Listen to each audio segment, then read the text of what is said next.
बोलिए सत्यनारायण भगवान की जय। सत्यनारायण भगवान मनवांछित फल देने वाले तथा मनोकामना पूर्ण करने वाले हैं। सत्यनारायण भगवान की पूजा किसी भी दिन की जा सकती है, लेकिन पूर्णिमा, अमावस्या या संक्रांति के दिन यदि पूजा की जाए तो इसका विशेष फल मिलता है। आइए जानते हैं किस प्रकार भगवान सत्यनारायण की पूजा की जाती है और किस प्रकार कथा की जाती है।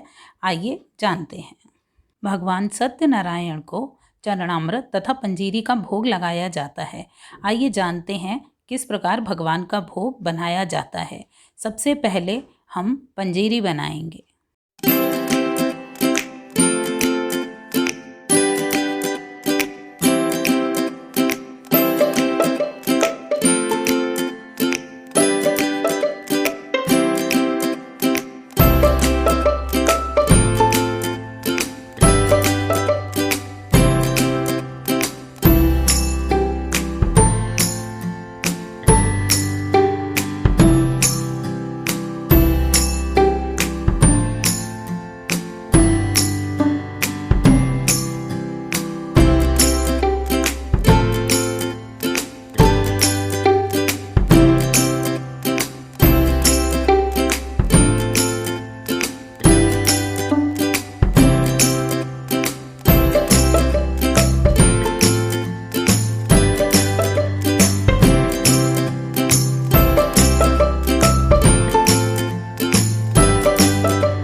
बोलिए गणेश जी भगवान की जय।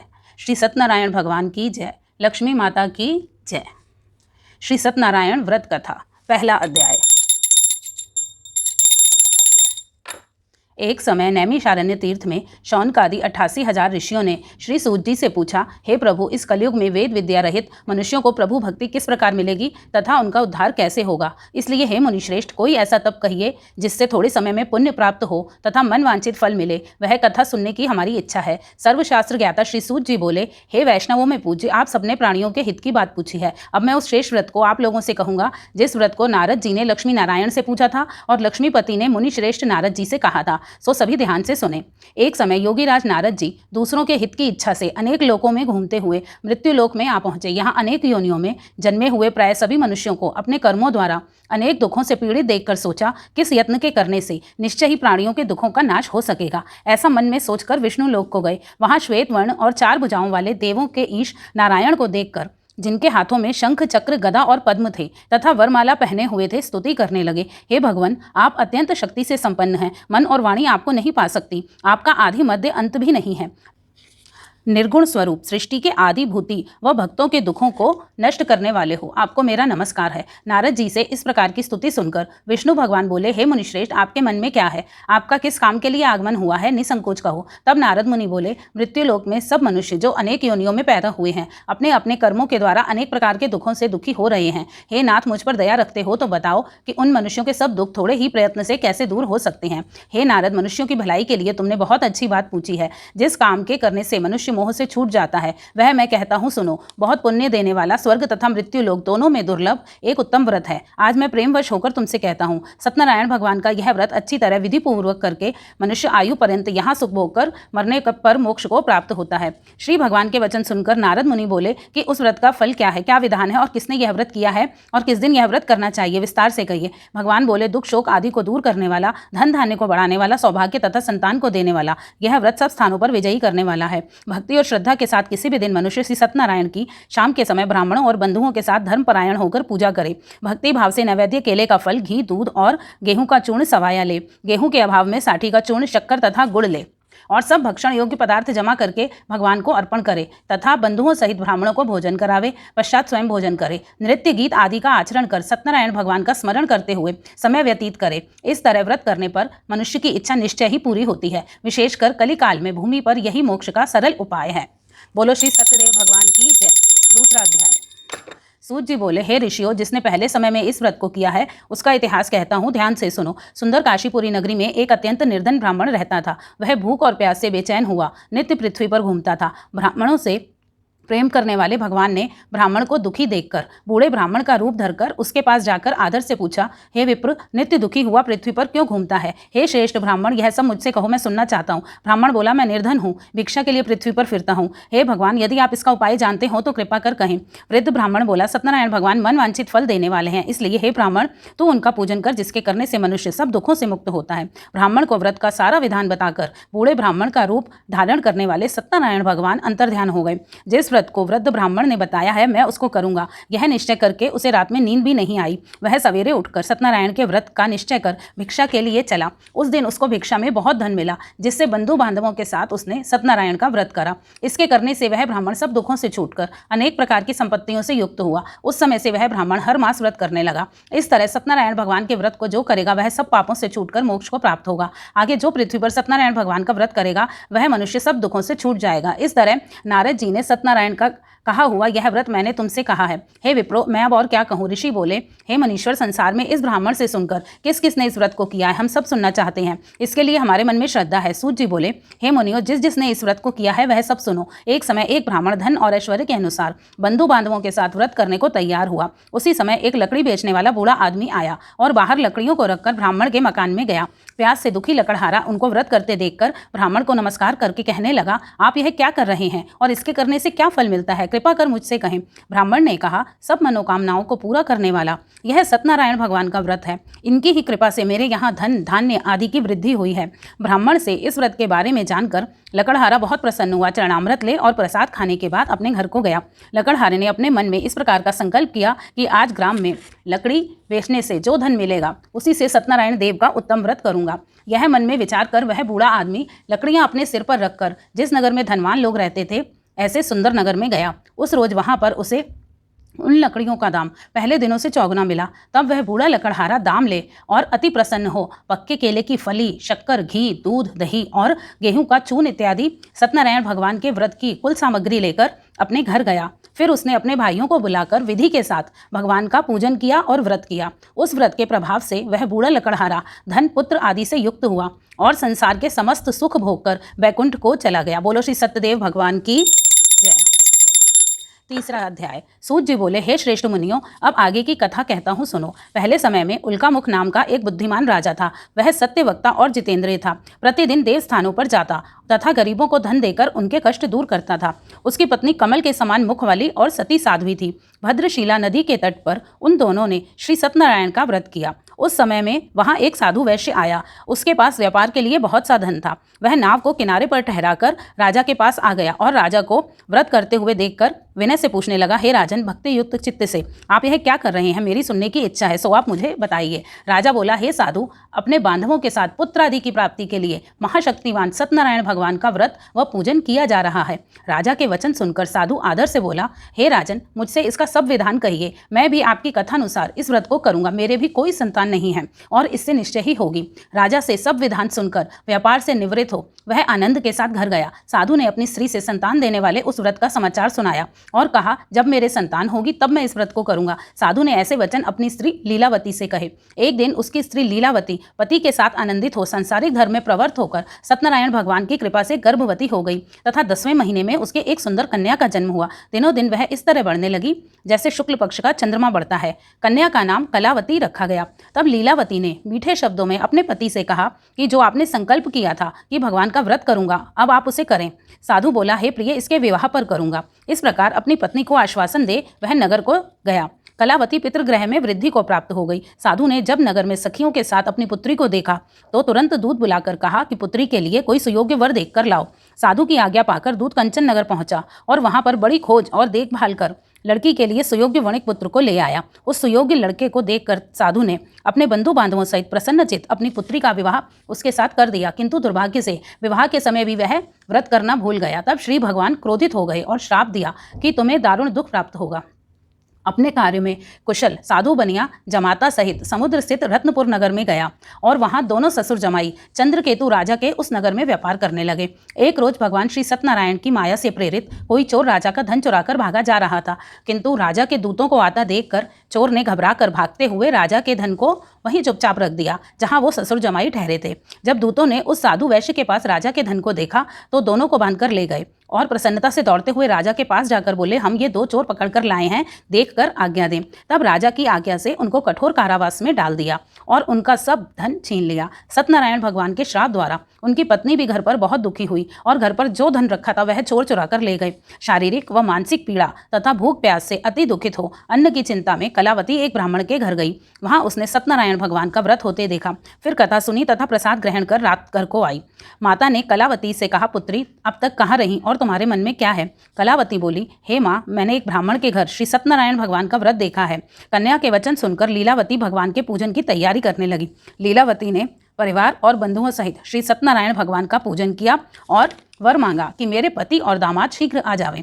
साथ ही प्रार्थना की कि हम सबका अपराध क्षमा करें। सत्यनारायण भगवान इस व्रत से संतुष्ट हो गए और राजा चंद्रकेतु को स्वप्न में दर्शन देकर कहा, हे राजन, दोनों वैश्यों को प्रातः ही छोड़ दो और सब धन जो तुमने ग्रहण किया है दे दो, नहीं तो मैं तेरा धन, राज्य, पुत्र आदि सब नष्ट कर दूंगा। राजा से ऐसे वचन कहकर भगवान अंतर्ध्यान हो गए। प्रातःकाल राजा चंद्रकेतु ने सभा में अपना स्वप्न सुनाया। फिर दोनों वणिक पुत्रों को कैद से मुक्त कर सभा में बुलाया। दोनों ने आते ही राजा को नमस्कार किया। राजा मीठे वचनों में बोला, हे महानुभावों, भावीवश ऐसा कठिन दुख प्राप्त हुआ है, अब तुम्हें कोई भय नहीं। ऐसा कहकर राजा ने उनको नए नए वस्त्राभूषण पहनाए और उनका जितना धन लिया था उससे दूना धन देकर आदर सहित विदा किया। दोनों वैश्य अपने घर को चल दिए। बोलिए सत्यनारायण भगवान की जय। चौथा अध्याय। सूत जी बोले, वैश्य ने मंगलाचार करके यात्रा आरंभ की और अपने नगर को चला। उनके थोड़ी दूर निकलने पर दंडी वेशधारी सत्यनारायण भगवान ने उनसे पूछा, हे साधु, तेरी नाव में क्या है? अभिमानी वणिक हंसता हुआ बोला, हे दंडी, आप क्यों पूछते हैं? क्या धन लेने की इच्छा है? मेरी नाव में तो बेल और पत्ते भरे हैं। वैश्य का कठोर वचन सुनकर भगवान ने कहा, तुम्हारा वचन सत्य हो। दंडी ऐसा कहकर वहां से दूर चले गए और कुछ दूर जाकर समुद्र के किनारे बैठ गए। दंडी के जाने पर वैश्य ने नित्य क्रिया करने के बाद नाव को ऊंची ऊटी देखकर अचंभा किया और नाव में बेल पत्ते आदि देखकर मूर्छित हो जमीन पर गिर पड़ा। फिर मूर्छा खुलने पर अत्यंत शोक प्रकट करने लगा। तब उसका दामाद बोला कि आप शोक न करें, यह दंडी का श्राप है, अतः उन्हीं की शरण में हमें चलना चाहिए, तभी हमारी मनोकामना पूरी होगी। दामाद के वचन सुनकर वह दंडी के पास पहुंचा और अत्यंत भक्ति भाव से नमस्कार करके बोला, मैंने जो आपसे असत्य वचन कहे थे उनको क्षमा करें। ऐसा कहकर महान शोकातुर हो रोने लगा। तब दंडी भगवान बोले, हे वणिक पुत्र, मेरी आज्ञा से बार बार तुम्हें दुख प्राप्त हुआ है, तू मेरी पूजा से विमुख हुआ है। साधु बोला, हे भगवान, आपकी माया से मोहित ब्रह्मा आदि भी आपके रूप को नहीं जानते, तब मैं अज्ञानी कैसे जान सकता हूँ। आप प्रसन्न हो, मैं सामर्थ्य के अनुसार आपकी पूजा करूंगा, मेरी रक्षा करो और पहले के समान नौका में धन भर दो। उसके भक्ति युक्त वचन सुनकर भगवान प्रसन्न हो उसकी इच्छानुसार वर देकर अंतर्ध्यान हो गए। तब उन्होंने नाव पर आकर देखा कि नाव धन से परिपूर्ण है। फिर वह भगवान सत्यनारायण का पूजन कर साथियों सहित अपने नगर को चला।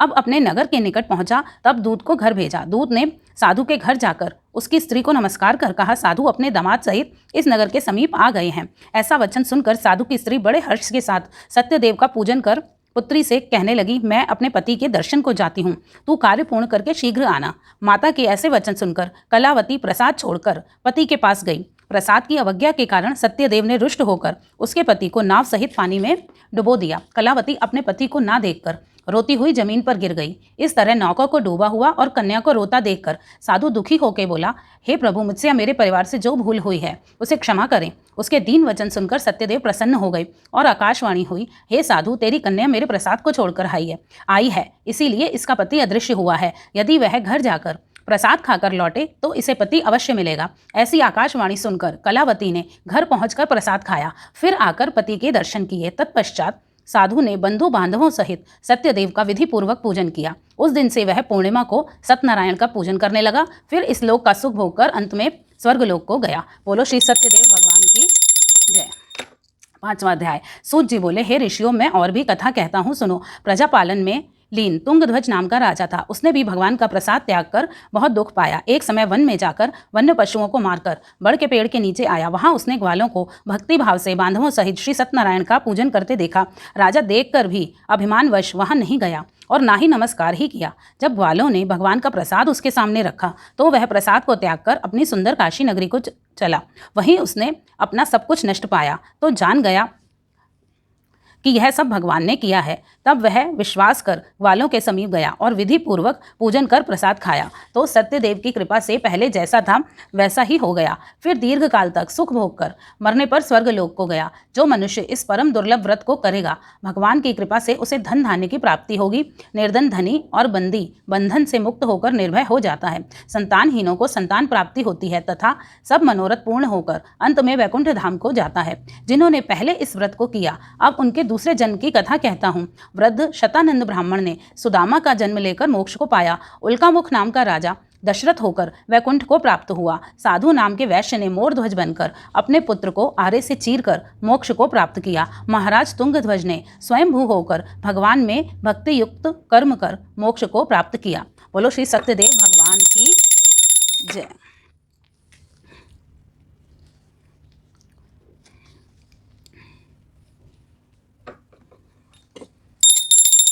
ओम जय लक्ष्मी रमणा स्वामी, जय लक्ष्मी रमणा सत्यनारायण स्वामी, जनपातक हरणा। ओम जय लक्ष्मी रमणा रत्न जड़ित सिंहासन, अद्भुत छवि राजे, नारद करत निरंतर घंटा ध्वनि बाजे। ओम जय लक्ष्मी रमणा प्रगट भये कलि कारण, द्विज को दर्श दियो स्वामी, द्विज को दर्श दियो, बूढ़ो ब्राह्मण बन के कंचन महल कियो। ओम जय लक्ष्मी रमणा दुर्बल भील करालिक, जिन पर कृपा करी स्वामी, जिन पर कृपा करी, चंद्रचूड़ एक राजा तिनकी विपत हरी। ओम जय लक्ष्मी रमणा वैश्य मनोरथ पायो, श्रद्धा तज दीनी स्वामी, श्रद्धा तज दीनी, सो फल भोग्यो प्रभु जी फिर ए स्तुत कीनी। ओम जय लक्ष्मी रमणा भाव भक्ति के कारण,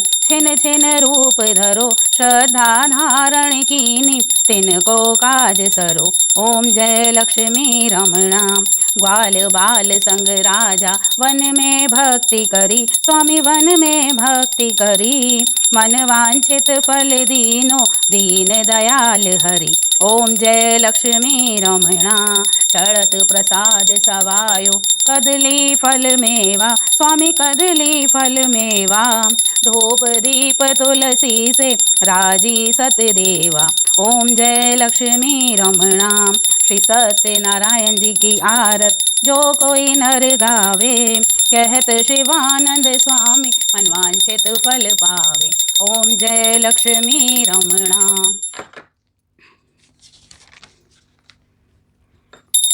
ओम जय जगदीश हरे स्वामी जय जगदीश हरे भक्त जनों के संकट क्षण में दूर करे। ओम जय जगदीश हरे जो ध्यावे फल पावे सुख बिन से मन का सुख संपत्ति घर आवे कष्ट मिटे तन का। ओम जय जगदीश हरे मात पिता तुम मेरे शरण गहूँ किसकी स्वामी शरण गहूँ किसकी तुम बिन और न दूजा प्रभु बिन और न दूजा आस करूं जिसकी। ओम जय जगदीश हरे तुम पूर्ण परमात्मा तुम अंतर्यामी स्वामी तुम अंतर्यामी पार ब्रह्म परमेश्वर तुम सबके स्वामी। ओम जय जगदीश हरे तुम करुणा के सागर तुम पालन करता स्वामी तुम पालन करता। मैं मूर्ख खल कामी मैं सेवक तुम स्वामी कृपा करो भरता। ओम जय जगदीश हरे तुम हो एक अगोचर सबके प्राणपति स्वामी सबके प्राणपति किस विध मिलूं दया में तुमको मैं को मति।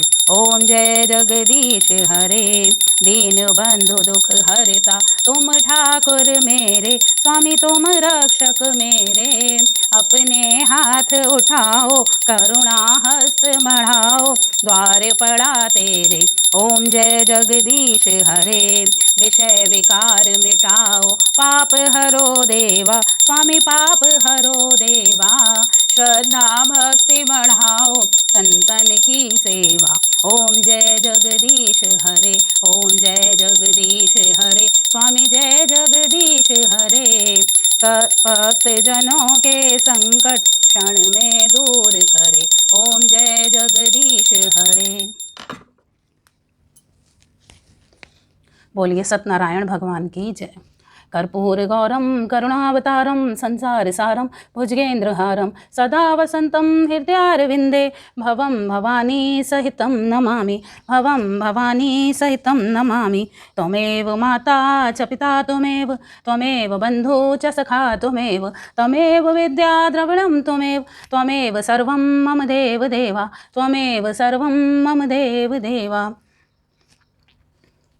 आओ भोग लगाओ मेरे राम जी आओ भोग लगाओ मेरे राम जी पूरब पश्चिम उत्तर दक्षिण पूरब पश्चिम उत्तर दक्षिण चारों दिशाओं से आओ मेरे राम जी चारों दिशाओं से आओ मेरे राम जी आओ भोग लगाओ मेरे राम जी ऐसा भोग लगाओ मेरे राम जी ऐसा भोग लगाओ मेरे राम जी सब अमृत हो जाए मेरे राम जी सब अमृत हो जाए मेरे राम जी। जो कोई इस भोग को पावे जो कोई इस भोग को पावे जन्म सफल हो जाए मेरे राम जी जन्म सफल हो जाए मेरे राम जी। बोलिए सियावर रामचंद्र की जय। बोलिए सत्यनारायण भगवान की जय। लक्ष्मी मैया की जय। सभी देवी देवताओं की जय।